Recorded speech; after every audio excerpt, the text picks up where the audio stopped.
நாமத்தில் அன்பின் வாழ்த்துக்கள். இந்த நாள் காலை மன்னா தியானிப்பதற்காக எடுத்துக்கொண்ட வேத வசனம் ஆதியாகமம் 24ஆம் அதிகாரம் 35வது வசனம். கர்த்தர் என் எஜமானை மிகவும் ஆசீர்வதித்திருக்கிறார், அவர் சீமானாய் இருக்கிறார். கர்த்தர் அவருக்கு ஆடு மாடுகளையும் வெள்ளியையும் பொன்னையும் வேலைக்காரரையும் வேலைக்காரிகளையும் ஒட்டகங்களையும் கழுதைகளையும் கொடுத்திருக்கிறார். கர்த்தர் என் எஜமானை ஆசீர்வதித்திருக்கிறார், அவர் சீமானாய் இருக்கிறார். சீமான் எல்லாவற்றிலும் பெரிய பணக்காரர்களை சீமான் என்று சொல்லுவதுண்டு. அவ்வளவு பெரிய சீமானாய் இருக்கிறார் ஆபிரகாம் என்று சொல்லி எலியேசர் இங்கே சொல்லுகிறதை பார்க்கிறோம். ஒரு பரதேசியாக நாடோடியாக வந்த அவருக்கு ஆடு மாடுகள் வெள்ளி பொண்ணு வேலைக்காரர்கள் ஒட்டகங்கள் கழுதைகள் எல்லாம் கொடுத்து கர்த்தர் அவரை ஆசீர்வதித்து சீமானாய் மாற்றினார் என்று பார்க்கிறோம். கர்த்தர் ஒரு மனிதனை ஆசீர்வதிக்கும் பொழுது அவர்கள் இந்த உலகத்திலே சீமான்களாய் மாற முடியும். ஆண்டவரின் வசனம் சொல்லுகிறது கர்த்தரின் ஆசீர்வாதமே ஐஸ்வர்யத்தை தரும் என்று பார்க்கிறோம். கர்த்தர் நம்மை ஆசீர்வதிக்கும் பொழுது நமக்கு தேவையான எல்லா ஐஸ்வர்யங்களையும் தருகிறார். இந்த உலகத்திலே நம்மை சீமானாய் மாற்றுகிறார். நாம் ஐஸ்வர்யவான்களாய் இருக்க வேண்டும் என்பதற்காக அவர் தரித்திரரானார் என்று 2 கொரிந்தியர் 8:9 வாசிக்கிறோம். நம்முடைய கர்த்தராகிய இயேசு கிறிஸ்துவின் கிருபையை அறிந்திருக்கிறீர்களே, அவர் ஐஸ்வர்யம் உள்ளவராயிருந்தும் நீங்கள் அவருடைய தரித்திரத்தினாலே ஐஸ்வர்யவான்களாகும்படி உங்கள் நிமித்தம் தரித்திரரானாரே என்று வாசிக்கிறோம். அப்படியானால் நம்மை ஐஸ்வர்யவானாக்க, நம்மை ஆசீர்வதிக்க, நம்மை சீமானாக்க என் தேவன் தரித்திரரானார் என்று வாசிக்கிறோம்.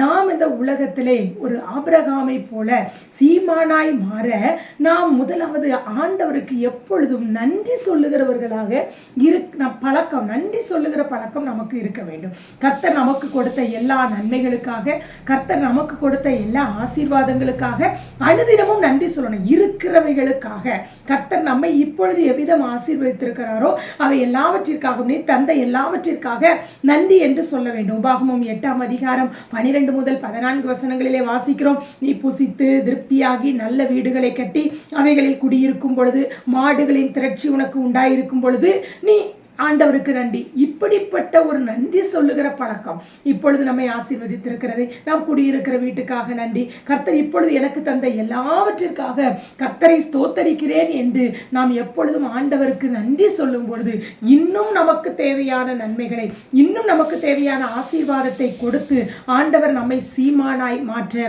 உண்மை உள்ளவராக இருக்கிறார். 2வதாக நீதிமொழிகள் 3:33 வாசிக்கிறோம். நீதிமான்களுடைய வாசஸ்தலத்தையோ அவர் ஆசீர்வதிக்கிறார். மேலே வாசிக்கிறோம், துன்மார்க்கருடைய வீட்டில் கர்த்தரின் சாபம் இருக்கிறது என்று வாசிக்கிறோம். நீதிமான்களுடைய வாசஸ்தலத்தை கர்த்தர் ஆசீர்வதிக்கிறார். அப்போ ஆண்டவருடைய பிள்ளைகளாக, நீதிமான்களாக, உத்தமர்களாக, ஆண்டவருக்கு பிரியமுள்ள ஒரு வாழ்க்கை நாம் வாழும் பொழுது நிச்சயமாக ஆண்டவர் நம்மையும் சீமானாய் மாற்றுவார். ஏன் ஆபிரகாமை மட்டும்தான் அவர் சீமானாய் மாற்ற முடியுமா? உலகத்தில் ஏராளமான சீமான்கள் இருக்கிறார்கள்.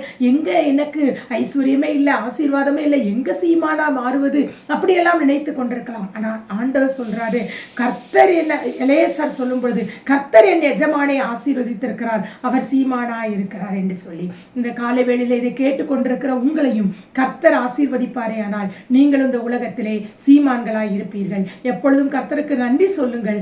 கர்த்தருடைய ஆசீர்வாதத்தை பெறுவதற்கு ஆண்டவருடைய பிள்ளைகளாக, நீதிமான்களாக வாழுங்கள். நிச்சயம் கர்த்தர் உங்களை ஆசீர்வதிப்பார். நல்ல ஆண்டவரே, ஆசீர்வாதமான காலை வேளைக்காக உமக்கு நன்றி.